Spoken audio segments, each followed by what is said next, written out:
right, so it's a deck builder. The big difference in the game is when you go to get cards, you pick up your deck and you take the 5 cards you want, and you put the rest back in your available pile. Okay. So then when you play those cards, you're going to draw from your next pile. Well, oh, hey, I need cards. That's when your deck flips over and you go, well, and I'll take that one. So that's the difference of it with deck builders, is you're never hosed on a deal. Right. You get to manage your deck. Now, you can manage your deck poorly and put yourself in a bad situation. Right. But you never get hosed on the draw because you're able to control what your next hand's going to be. You spend the points to take actions. There are 3 colors: military actions, which are going to let you recruit troops and generals, move, fight, do things like that. Okay. You have political actions, which are yellow. These are things that are going to do things like, hold games to make mobs go away, increase your support among people, and do things like that, make you more popular. The other one is Senate actions. This is how you get people to become governors of provinces. Okay. You go in and tell the Senate, this is what we want to do. So that's the mechanics of using the different colors. As you get control of provinces, you get points with which to buy new cards. You can either buy new cards or discard trash cards permanently from your hand. So these cards have more or higher numbers, plus they have an action that you get to take in addition. Okay. So yeah, everything is, all of them have the same back, because not really sure why it doesn't matter, because other than I guess other players may know what's in your hand. All right, okay, I see the graduation here. Yeah, 2s, 3s, 4s. Yeah. So the game uses an acing system. So if you're fighting a battle, the militia's going to hit on a 5+, the legions hit on a 3+, barbarians are going to hit on a 4+. Right. Okay. So when you roll dice,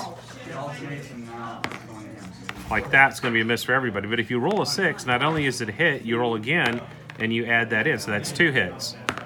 And that would be 3 hits. So one unit can cause multiple hits, can have a carry through. So, yeah, the 6 is, it's called acing is a term I've generally heard called. Explode in the rules. Oh, is it explode? Okay. Yeah. So yeah, you explode, you punch through. Units take hits, militias take 1, they're gone. Barbarians take 1, they're wiped out. Legions will take 2 hits. First one flips them to a weakened state, and then they're gone. So these are your political influences in the areas and stuff? Yes, so when you get a governor into an area, you're going to be at 1, 2, 3, or 4 is your political support for the governor. Okay. If you ever drop to 0, you get replaced. A neutral governor is going to jump in and take over. Okay. So you can take them. It's really easy to take from neutral governors because they don't have any backing in the Senate really. Right. So if you're able to come in and challenge them, so what happens is you come in, what the person's loyalty level, you have to get double that in successes to knock them out. So if this guy's setting at a 1, you need 2 successes. Well, if I come here with my governor and I say, hey, I'm going to spend 2, I get to roll 2 dice to try to knock this guy out as governor. Anything 1 or greater, I succeed. So neutral governor, gone.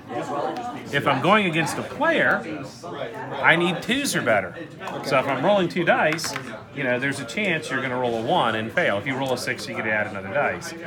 So you could have, now if this guy's at a 2 and I'm going, well, I'm rolling 2 dice, I need some 6s to take this guy out. So I'm going to say, okay, I roll, I failed. So that's the mechanic. It's not that hard to bump somebody, depending on how many dice you get to roll. The number of dice you get to roll is how many blue Senate points you're going to spend. Right.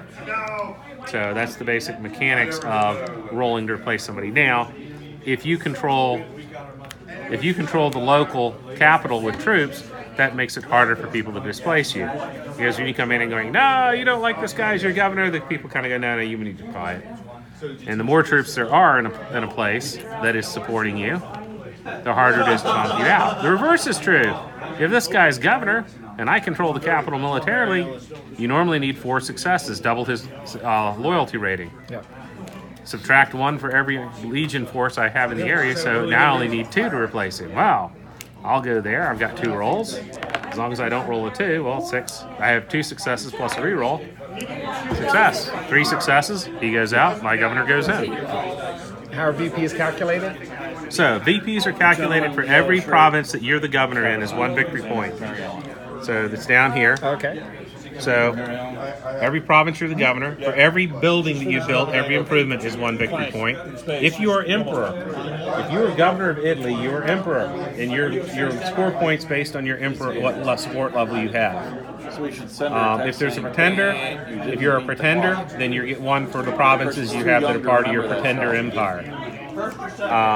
Also, if you win a battle, you score 2 legacy points plus 1 if you're for every barbarian you killed. If you're fighting barbarians, because you come back with a big parade, hooray! I'm a glorious defender of the Roman Empire.